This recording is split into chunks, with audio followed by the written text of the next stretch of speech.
Let's be honest. Donald Trump has turned corruption into a business model.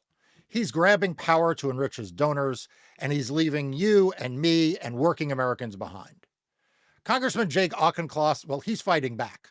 He's calling out Republican hypocrisy. He's taking on RFK Jr.'s quackery, and he's charting a clear path for Democrats to win in 2026.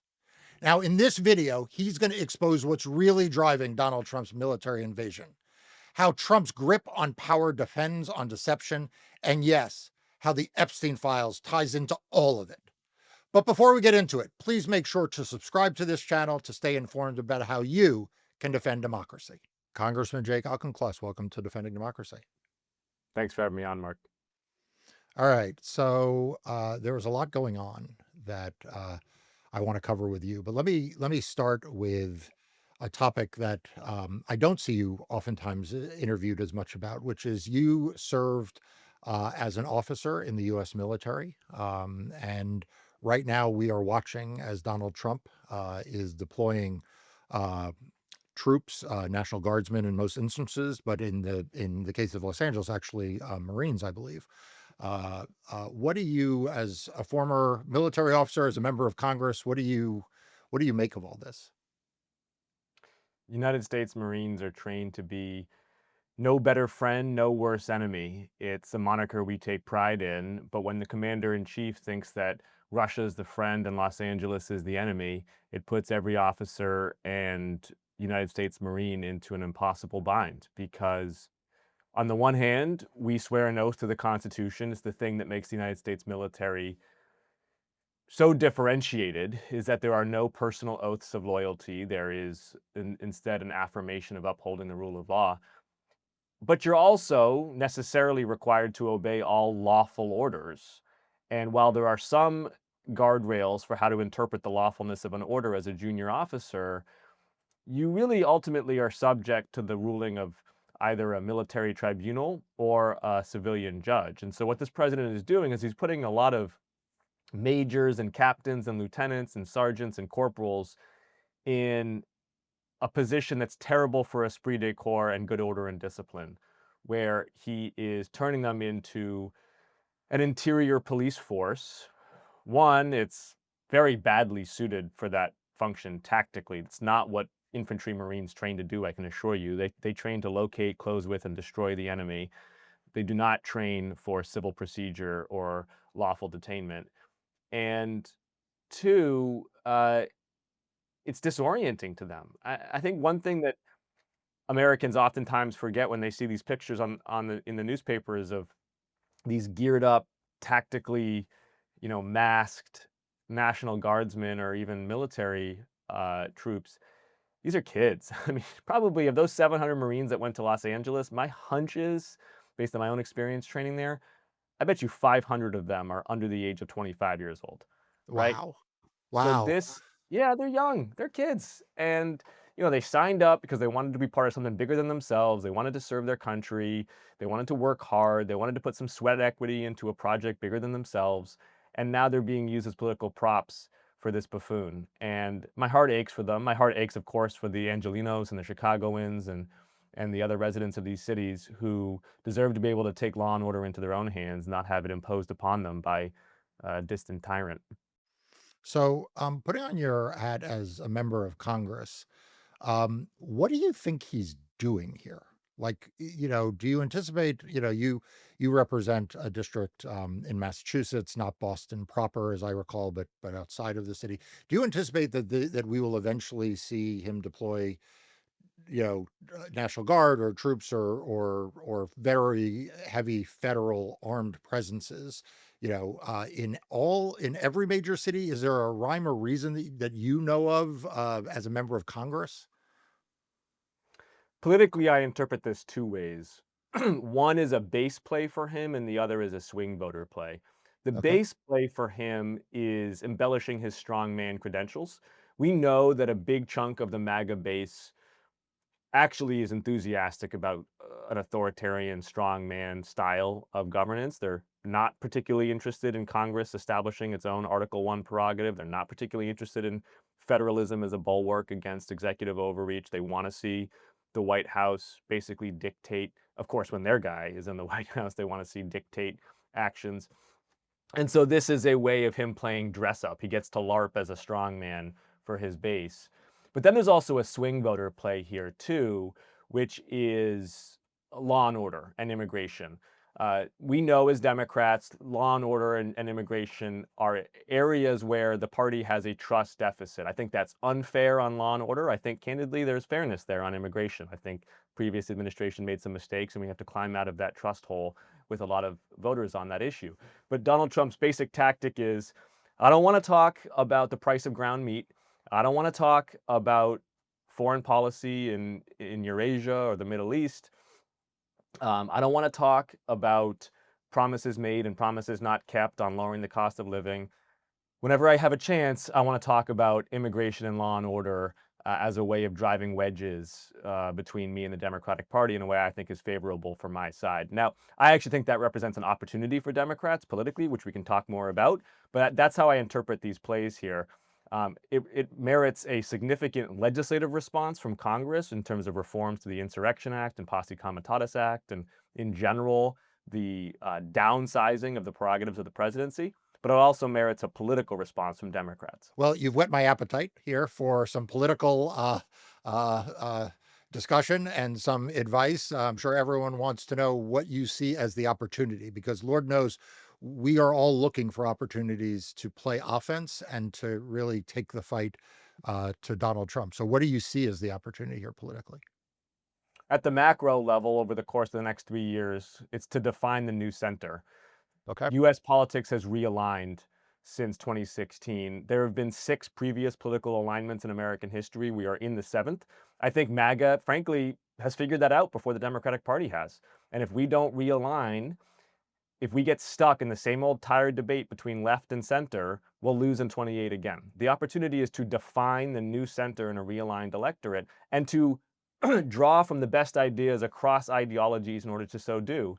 And one example of that is law and order. So, for example, libertarians traditionally have huge skepticism of centralized and personalized executive power. We should take that. We should be the party that runs against an out of control presidency.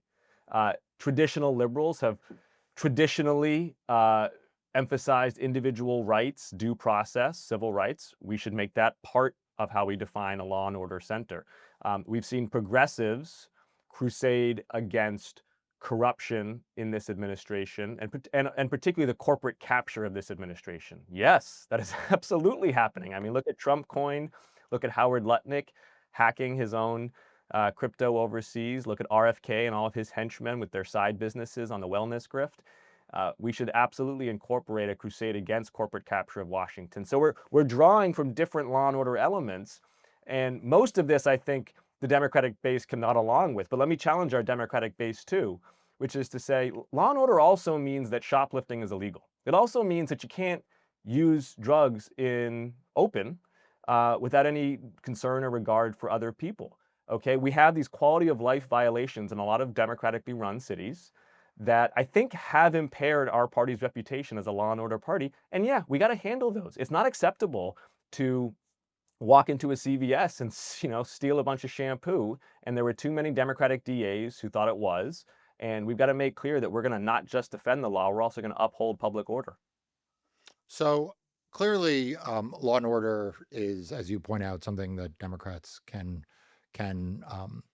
There is a positive vision for them to play offense, right? To put together a coalition around. Let's talk about the harder one, which is immigration. Sure.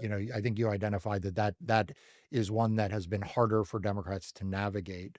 Do you see a similar sort of coalition-based center left politics there, or is that one just a tougher one right now? I'll be right back with more of my conversation with Representative Auchincloss in a moment. But Republicans are attacking democracy at every turn, and it is at a tipping point. But the Democracy Docket team is growing to meet this moment, but it needs your help.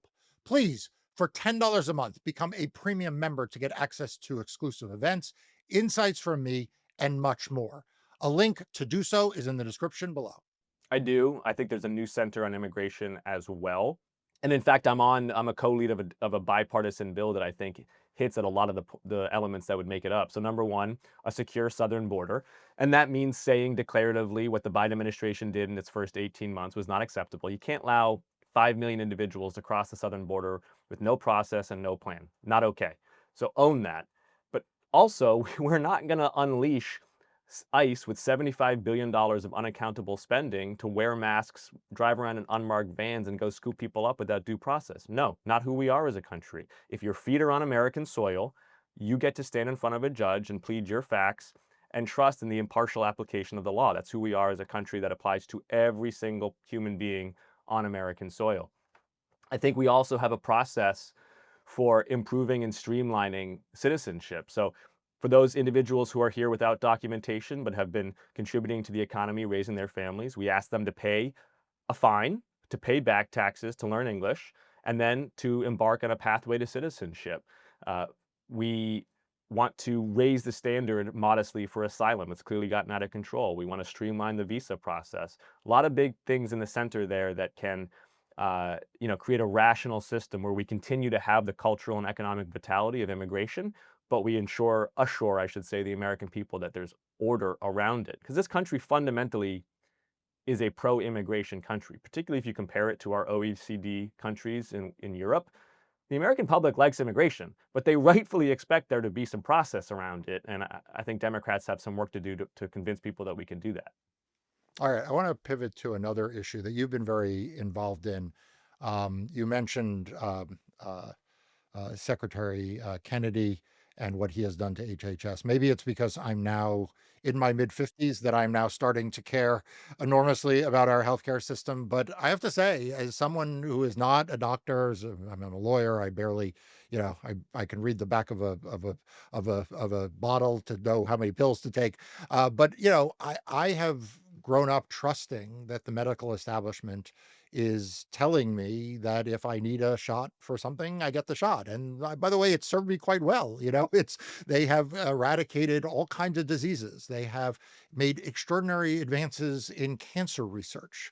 Right. People are living longer and healthier lives. It's not a perfect system by any stretch of the imagination, but it is the envy of the world. And I have to say, I am just as a citizen terrified at what I am watching happen to our healthcare system, both on the research side, on Yep. the crackpot science side. You mentioned I hadn't even thought about it, the grift that may be going on. I'd be interested in knowing about that, and then also why that Republicans are just they're slashing healthcare for people who need it. They are shutting down the government over it. Like, talk to us a little bit about what's going on in this macro picture around healthcare and what you're doing, what Democrats are doing, and what we all can do to help fight back. The imperative is for us to divorce RFK Jr. from Maha because you cannot define the new center on healthcare without tapping into at least some of the Maha coalition, which is asking a lot of good questions, even though RFK Jr. is peddling them vacuous and self-dealing answers. So RFK Jr. himself, and Mark, I know the bar for this, but I'm going to say it anyway, is the worst cabinet secretary in either of the Trump administration. Wow, Yeah, I that know. is good. That is quite the bar, by the way. I've laid down the gauntlet. I get it, but I'm going to stand by it. The man is an absolute Looney Tune. Doesn't believe in the germ theory of disease. Has one and only one interest, and I really mean this quite literally. All he cares about is taking on vaccines. He doesn't know a thing about Medicaid or Medicare or the NIH or the FDA. Not a clue. Not an interest. Only cares about his anti-vaccine conspiracizing and quackery. He's stacked all the public health agents with his fellow travelers and anti-vax peddling. And his aim is to conduct the same, quote, natural experiment that he described in American Samoa. So in 2019, he went to American Samoa. They were doing a measles campaign, measles vaccination campaign, I should say. And he conducted what he described at the time as a natural experiment, which is to say that he just pumped disinformation into the American Samoan media system. They derailed the measles vaccination campaign. 83 individuals died of measles, 65 of them children, and he sort of laughed it off. He's now intent on doing that in America. We're going to see more cases of measles because of it. We're going to probably see a doubling of pertussis next year, whooping cough, a bunch of diseases that, frankly, most Americans my age hadn't even heard of, couldn't Right. pronounce. We're going to start learning about them again. Uh, And he's doing that all in service of, one, his own sort of self-delusional conspiracy, but two, and this is important, as part of a real corrupt enterprise where he is taking a stake in a lot of this anti-vaccine litigation, and some of his policy maneuvers are about expanding vaccine litigation potential. All of his lieutenants around him are engaged in much broader, more sophisticated set of wellness grift. Callie Means owns businesses on the side. Brad Smith, who is the head of healthcare for Doge, worked on behalf of all the biggest healthcare insurance corporations and hooked them up with regulations and reimbursements at CMS. So if you can get a job working for RFK, the getting is good for these grifters right now. It's really astounding. Having said all that, Democrats cannot do what we too often do on issues, which is we look down our noses at people. And that condescension creates an allergy in voters where they are repelled and they won't listen to our message. Condescending to Maha voters who, again, are asking good questions and getting quack answers from RFK And just so Jr. everyone is clear, MAHA is Make America Healthy Again, right? Yes. So just so that the audience is aware. Totally. We should tap into it. So one, taking on big food, great initiative. Okay, 2/3 of the empty calories that kids get these days that is absolutely leading to obesity and diabetes is coming from the soft drinks. Yeah, we should take on Coca-Cola and Pepsi. We should be taxing their advertising and funneling that towards community health centers. For $18 billion a year, we could triple the reach of community health centers, guarantee every kid in this country access to high quality primary and preventative care. Yeah, big sugar and big Coke and big Pepsi, they should pay for that. That is a good cause to take on. We should also, though, talk about some of the real drivers of healthcare anxiety for Americans, particularly Alzheimer's disease. By 2050, 15 million Americans will have Alzheimer's. Each of them will require 3 caregivers. That's 60 million Americans sidelined financially, emotionally, with this dread diagnosis. And we don't know how to cure it. We don't know how to prevent it. We don't know how to treat it palliatively, really. And we should make that our nation's flagship scientific endeavor, is curing Alzheimer's by 2040. And, you know, it's interesting you mention the natural fit, because if you had asked me, you know, let's say, 5 years ago, 6 years ago, if someone is, into natural food and cares about, exercise and the like, they honestly would strike me as someone who'd be a natural Democrat. I mean, after all, remember, it was Mayor Bloomberg in New York. Now, he wasn't a Democrat, but he was hardly a right-wing Republican at that point. I think he was governing as an independent, though he had been a Democrat and has supported a lot of Democrats and Democratic causes. He took on the soda industry in New York, and it was Republicans who attacked him. It was the right wing of the Republican Party. So talk to us a little bit. And I think you were starting to get at this, and maybe I interrupted. Like, what is what's the dynamic that is going on there between a group of voters who you would frankly think would be naturally aligned with Democrats, right? But where they're not, they are finding something in this quackery, as you point out. Absolutely. I think you've diagnosed it perfectly. It's got horseshoe appeal, both left and right, which, by the way, is why you're not going to see Republican senators challenge RFK Jr. in any meaningful way, and why the White House is going to give him a lot of latitude. Is that the one true thing he says is that he has a big political constituency. He's not wrong. Maha has a big political constituency, and I think the president and Republican senators are both a little bit afraid of it and a little bit in respect of it, and that's partly why I call him his worst secretary, is that he has much more power than someone like Hegseth does, right? Like, Hegseth is a goon, but frankly is a puppet for the White House. RFK is not. RFK actually has a fair degree of autonomy. So what's going into this? I think it's two things, and I think both things point towards the Democratic response. One is a overall degradation of trust in institutions, right? We've seen this in polling over the last 25 years, whether you're talking about the pharmaceutical industry, whether you're talking about Congress, whether you're talking about media. Americans just trust all of it less. And so when someone comes and says they're screwing you, you just have a much more receptive audience to that argument than you would have 20 years ago.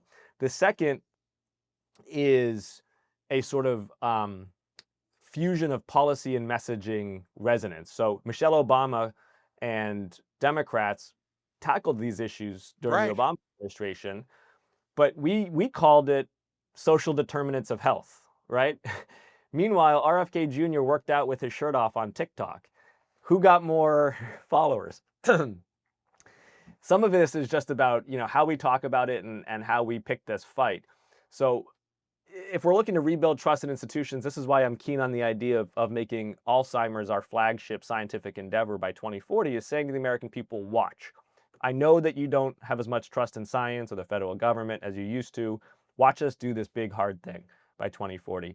And then the other thing is, we got to talk about these issues in more plain spoken language, right? Social determinants of health is kind of a mouthful. Just say, like, hey, having friends in real life is important. Meta wants you to have chatbot friends and thinks it's okay for them to have sensual conversations with a 12-year-old. We don't actually. I have 3 little kids. I want them to have real friends.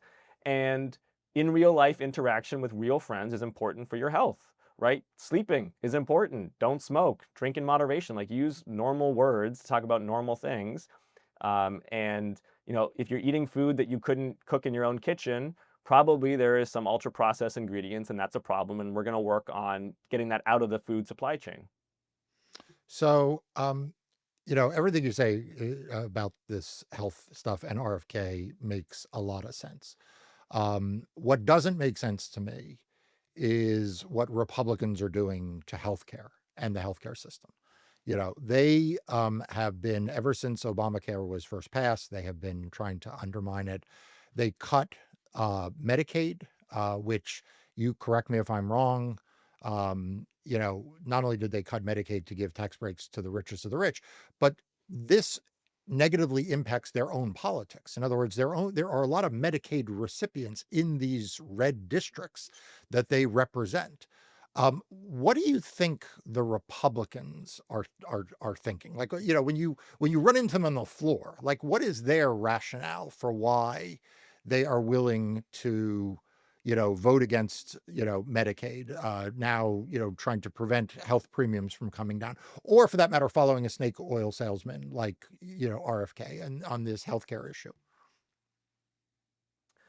There's a lot of ink being spilled about divides in the Democratic Party. I think it's interesting to note that the Republican Party still, although it is clearly owned and controlled by Donald Trump, does have some ideological divides, and this Medicaid cut taps into one of them. On the one hand, you've got increasing MAGA populists within the Republican Party, particularly younger lawmakers. They did not want to cut Medicaid. Josh Hawley is probably the best exemplar of this, but there are many, many others. They, like Donald Trump, actually kind of, and Steve Bannon would articulate this as well, did not see the political upside in hitting healthcare spending.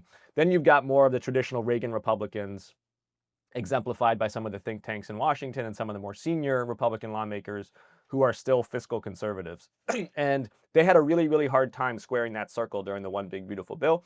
The way they ultimately got to yes on it, one was some threats from Donald Trump, but two was by making it about healthcare for immigrants. You will see, I spent 27 hours in healthcare markup with them as they did this. We challenged them on a whole series of policy domains. They don't have answers for it. The one answer that they clearly had been trained on, the one talking point was, well, this is just saving Medicaid from undocumented immigrants.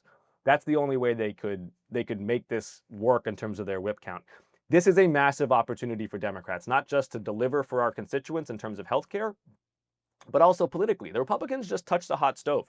They made a bet that the American people think that Medicaid is for undocumented immigrants or for somebody else. Democrats should make a bet that Medicaid can be about lowering your healthcare costs. If we make that bet, that is our Obamacare of the 2020s. Obamacare was a good step forward, but it's 15 years ago. It's time for the Democrats to get some new game on healthcare. The next big bet for us, I think, is state-based public options to buy into Medicaid for the middle class, particularly on long-term care, but in general, just for individuals who are seeing their health insurance premiums go up 10 to 15%, seeing their out-of-pocket costs as high as $20,000 for a family of 4, saying this just doesn't work anymore, it's just not making sense for me, and instead empowering our Medicaid state agencies, which are quite lean, quite well run, to exhibit more pricing power on the providers. Okay, so I normally don't get deeply into policy, but you've intrigued me here. So can you just explain what it means when you say allow them to buy in? What what Sure. what what would it mean to, like, one of your constituents? Yeah. So right now, I think people picture Medicaid and they picture something, if they're a middle class family, they picture something that doesn't really apply to them. Right. That's why I Medicaid, asked you to, yeah, like in your yeah. district, I assume you have a lot of, like, what does it mean for them? And my basic argument is twofold. One is Medicaid is closely aligned with community health centers. It helps fund a lot of the community health centers. Community health centers are comprehensive sites of care that disproportionately serve the poorer working class, but don't necessarily have to. They do primary care, preventative care, diagnostics, optician, audiology, etc. They are very cost effective. I mean, as I said earlier, for $18 billion, you could probably reach 1 in 3 Americans and virtually every American child. We should do that. I mean, we should just fund directly the provision of care through community health centers, do it through Medicaid. So if you've got a kid, you want to see a doctor, you go to a community health center. Without any Number income limitation. So upper middle class could go as well. Yeah, you'd want to scale the out-of-pocket costs somewhat to income, but modestly. And it's really like at the end of the day, it's just not that expensive to do it this way. Portugal is a good model of a country that's done it. And again, frankly, I don't personally think that taxpayers should pay for any of it. I think big food, big beverage should pay for this because they're the ones inducing so much of the obesity and diabetes and other chronic diseases that Americans have. Number two, though, more complicated is, can you start to edge Medicaid towards a state-based single payer model, which is to say, if let's say you're 50 years old and you're middle income, but you are super worried about long-term services and support, your long-term care, should you spend down your savings and then tap into your home wealth? Right now, we really don't let you do that. You basically have to kind of become poor before you can Right. get access to Medicaid services. I think both Medicaid and families would tell you that's not a very efficient way of doing it. If you're 50 years old, making a middle income salary, you should be able to buy into Medicaid. It's not free. Nothing is free in life, and healthcare costs money, and people have to pay premiums. But you should buy into it then, an affordable price, and be confident that you're not going to be a burden on your children for long-term care, and that you're going to have a reasonable quality of life should you need long-term memory care, which is really what causes people to go into true poverty. Okay, so you mentioned twice that we should do essentially a moonshot for Alzheimer's, and I think that in order for that to happen, we need a healthy research university system. A lot of the basic research done in this country is done at large teaching hospitals, done at medical schools, done in biotechnology departments around the country. And what we are watching instead is Donald Trump attack our university systems. He is currently uh, at war with Harvard, which is in your home state. Um, what do you make of this assault on higher education? He dresses it up in a lot of ideological language. It seems to me that it is something more pernicious than that. I think that autocrats want to attack, as you point out, all institutions, law firms, uh, pro-democracy organizations, and universities. But how do we get what do you make of those attacks, and how do we get to this moonshot that you want if Donald Trump is essentially defunding NIH and attacking research universities?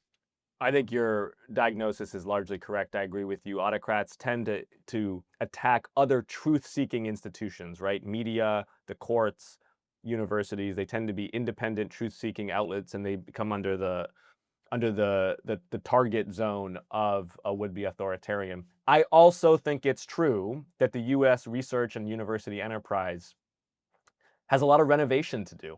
It was put together in the 1940s, uh, in basically being led by Vannevar Bush and the seminal document, The Endless Frontier. And it served America really well for about 80 years. It's been awesome. Uh, it's 80 years old. It needs an upgrade. And there's a few things we should do for the upgrade. One, more R&D funding. So after World War II, we were spending, round numbers, 5% of GDP on R&D. That was a good investment.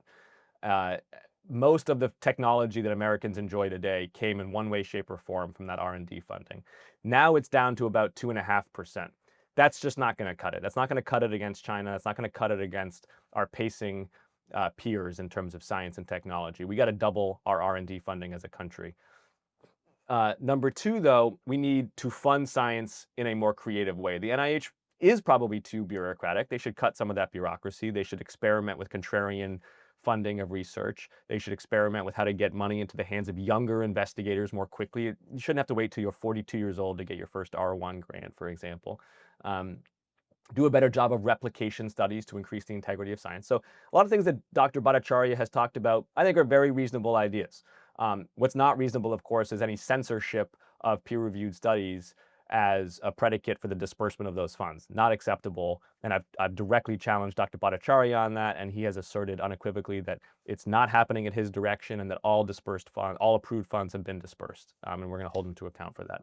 Do you We worry about the attacks on universities more generally and what it may mean for their ability to do this research, even if they get the federal grants? Just like, they seem to be, I mean, it can't be an efficient way for Harvard to plan its medical research grants if one day it is being subject to sanctions and the next day it is being told to settle and the third day it is having to litigate. Yeah, it's ridiculous. But let me tell you my macro and micro concerns. The macro concern is for immigrants. Excuse me. This bell is going to take a generation to unring. One of the great economic boons for America has been our ability to attract top talent from around the world to come solve hard problems and start companies here in America. We've done an enormous amount of damage to that in 6 short months. We're going to have a lot of work to do to repair that reputation and to convince people that this is a great place to research and to start a business again. And I won't bore you with all the different ways that he's done this. Suffice to say that whether it's boring stuff like patents or high profile stuff like ICE raids, he's done a lot of damage to that research to commercial enterprise. But then the thing I'm actually more bullish about is this compact that the Department of Education issued to these 9 universities, which these universities shouldn't sign that compact. It's not in its current form fit for purpose. But the idea that universities should get together and rethink a contract with America between higher education and the American people is absolutely true. The American people don't trust higher education right now. They're upset about tuition. They're upset about the tone and tenor of these campus protests that made these students look divorced from the average American experience. They're upset about what they view as a sharp leftward tilt in the research and faculty of these universities. The American university system should rethink the endless frontier. Danielle Allen wrote a terrific piece for her Substack, The Renovator, that I encourage people to read, about seizing this opportunity and getting universities to restore their trust and their compact and rapport with the American public. All right. One of the other topics that I wanted to cover with you, where you have been outspoken, is around uh, Donald Trump and the Epstein files and his refusal to release them. And, from my standpoint, I don't obviously have any idea what's in them. He seems desperate for them not to be released. Uh, and I'm interested in your reaction to that. But I'm also even more curious because you interact with Republican elected officials and members of Congress and members of the Senate. This is a party that had a lot of people who were saying we need to release the Epstein files. A lot of your Republican colleagues were saying we need to release the Epstein files. And now they seem to be doing everything they can not to release the Epstein files. And it's easy enough to say, well, that's because Donald Trump doesn't want it. But does Mike Johnson really have that much control over his conference? Donald Trump does. I mean, Mike Johnson is just a puppet for Donald Trump. So yes, I guess the short answer is yes, via Donald Trump. Mark, I think the even more unsettling point for Americans to consider, though, is imagine the Epstein files were released. There's some rogue administration official and they release them and it's all unredacted and you see everything. And imagine it was even worse than we're imagining in terms of the specificity and graphic detail about Donald Trump's engagement with Jeffrey Epstein. Do you think that would change Republican lawmakers' allegiance to the dear leader? No, it wouldn't. They would still be saying, "Oh, I didn't get a chance to see it," or they would shuffle down the hallway, or they would make these frowny faces. "Oh, I don't know." That, to me, is the takeaway. Is imagine this guy was like truly, it was common knowledge, signed, sealed, and delivered indictment. This guy's a pedophile. They would still be supporting him. If that doesn't say enough about the modern Republican Party, I don't know what else does. This party is morally bankrupt. And now Democrats have to seize that political opening by defining a new center.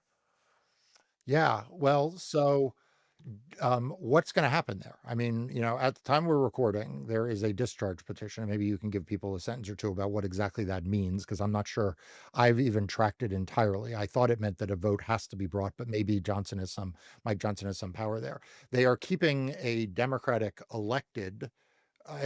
who has been elected but has not yet taken her seat. So Congressman elect, I guess is the right term, Grijalda, from being sworn in, because she would be the deciding vote or deciding signature, I guess is what it is, in a No. discharge petition. So unpack this for people. What is going to happen in the House with the Epstein files? I think you basically unpacked it. So Congresswoman Grijalva is uh, uh, the Congresswoman elect from Arizona. She will be sworn in eventually. They're dragging their feet, obviously. When she signs the discharge petition, what that basically is, it's a tool for a majority to circumvent the Speaker of the House and bring some legislation to the floor. The great power of the Speaker, formally, in parliamentary terms, is that the Speaker gets to control what comes to the floor and not for a vote. That's kind of the core power. And the discharge petition is a way to circumvent that. Does he have some tools in his pocket to try to throw some obstacles down? Yes, but it's pretty. If the majority stands firm, the majority who signed, it's actually pretty hard for him to do that perennially, persistently. Um, so I wouldn't be surprised if a vote came up for the floor. Um, I also then wouldn't be surprised though if you kind of see the Department of Justice basically, you know, jawbone this thing to death. I mean, you're the lawyer, you tell me, but I know that there would be many ways for Pam Bondi to do the bidding of the president over Congress. All right, so I'm going to challenge your earlier statement because I think Pam Bondi is the worst cabinet official in the Trump administration. You're giving me a I run for my money. I won't Yeah, dispute it. right. I mean, I think she's just going to ignore it. Like the thing about this Department of Justice is they don't pretend to care. Like they don't pretend to care that they're not coordinating with the White House. They don't pretend to care that, James Comey has been indicted over, basically nothing, over something that career prosecutors have said there's no crime there. And they are just doing Donald Trump's bidding. And so, like, I think she will just say, I'm not giving you the files." I don't know that she will feel compelled to find a lot of excuses about it, but it does raise another question, which is how worried should people be? How worried are you, as a prominent Democrat who calls it like you see it with respect to Donald Trump, that we have seen this politicization of the Department of Justice and a willingness to go after, his political enemies? There's a Democratic member of Congress from New Jersey, LaMonica MacGyver, who's been indicted for, frankly, following her statutory right as a member Yep. of Congress, doing her job, which is to conduct oversight in ICE facilities. We saw Senator Padilla, manhandled at a press conference that he tried to ask a question at. We have seen, this Department of Justice be very aggressive towards Democratic elected officials. So, how worried are you? How worried should we all be? We should all be extremely worried. There's three things that we know authoritarians first reach for when they want to tilt the playing field permanently. It's the military, it's the legal system, it's the media. Ultimately, they go directly for the infrastructure of the election system, but usually that is they wait until they have the others. Um, and we're seeing all three of those institutions under significant strain. I think we depleted as a country a lot of the antibodies we have in his first administration and haven't fully restored them. The good news, though, is majorities of Americans stand against authoritarian overreach in all three of those fronts: legal system abuse, the military, the media. We saw that. And we also saw that when Americans mobilize, the president loses. He does deplete his political capital, whether it's the deployment of Marines to Los Angeles, whether it's trying to get Jimmy Kimmel fired. When Americans make known that they disagree with the president, he does back down. And it's the biggest call to action for all of us is you don't have to be engaged on every single issue because you don't want to exhaust and disorient yourself, but pick one or two issues that you're passionate about and please do stay engaged on those because it matters. All right. So you anticipated my last question for you. So I am sure, as a member of Congress, when you spend time with your constituents, you must get asked all the time what people can do. I mean, I know I get asked, people feel helpless. Yep. They feel powerless. They watch these images on TV of these raids. They see the military. They read that they may not be able to get a vaccine. Like, I mean, I've been researching whether I'm going to be able to get a COVID vaccine this fall. At 56 years of age. Um, and there is just a lot of, I don't want to say defeatism, because it's not that people want to give up. It's just they don't know what to do. So what do you tell a constituent who comes up to you and expresses these sentiments? They're not a member of Congress. They don't have a fortune of money to spend. They don't have a big platform. What do you tell them they can do? Yeah, there's at least three things, and I get asked this all the time. One is, as I said earlier, pick one issue. If it's environment, if it's democracy, if it's animal rights, if it's vaccines, if it's um, uh, the military and depoliticizing the military. Pick one, find the nonprofit that's aligned with your values and stick with it for the long term. The envelope of civil society in America has always stretched further than in other countries. It's been a source of our resilience, and we should dive deep into that common sense and decency that we know still exists amongst the American electorate and manifest it through these organizations. Number two, support local news. A big Hmm. part of where we're at is the epistemological crisis of just local news deserts, right? They're getting backfilled with Facebook pages and TikTok reels, and it is not a good substitute. There's increasing green shoots in this barren landscape of nonprofits or other experimental ways of delivering local news in a fact-based way that's reported by actual journalists. And so support local news. It really matters. And then finally is help Democrats get our game back. The party's in the doldrums. Ultimately, if we can't be a competitive uh, opposition, if we can't win in 26, if we can't then win in 28, if we get locked into a permanent minority after the census in 2030, this country is going to tilt towards a permanent MAGA uh, caciocracy. Yeah. Well, those are all good advice. Those are all good pieces of advice. And particularly, I just want to emphasize to everyone the last one. People can have whatever disagreements they want within the Democratic Party. You can like this person more than that. You can agree with this issue or that. But unless we engage in politics and do the hard work of electing Democrats, we are not going to see a fever broken. And it is, the opportunity to give the congressman a gavel will be a huge difference from what we have right now if you don't like Donald Trump. So, Congressman, thank you for joining me.